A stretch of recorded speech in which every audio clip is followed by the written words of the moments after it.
अली, एक 10 साल का लड़का अपनी माँ के पास बैठा है, सवाल पूछ रहा है।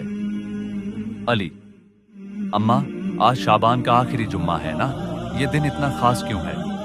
अम्मा मुस्कुराते हुए, बेटा, शाबान का महीना अल्लाह को बहुत पसंद है। इसमें हम अपने गुनाहों की माफी मांगते हैं और रमजान की तैयारी करते हैं। आखिरी जुम्मा का दिन तो और भी बरकत वाला है।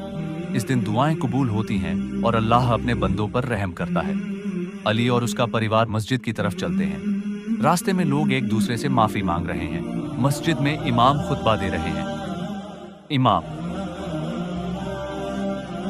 आज का दिन हमें याद दिलाता है कि हमें अपने गुनाहों से तौबा करनी है और अल्लाह की रहमत तलाश करनी है। नमाज के बाद अली अपने दोस्त हसन से माफी मांगता है, जो कल उससे झगड़ा कर चुका था। दोनों मुस्कुराते हैं और गले मिलते हैं। घर लौटते वक्त अली सोचता है, आज मैंने समझा शाबान का आखिरी जुम्मा सिर्फ एक दिन नहीं बल्कि एक मौका है खुद को बेहतर बनाने का, माफी मांगने का और अल्लाह की रहमत हासिल करने का।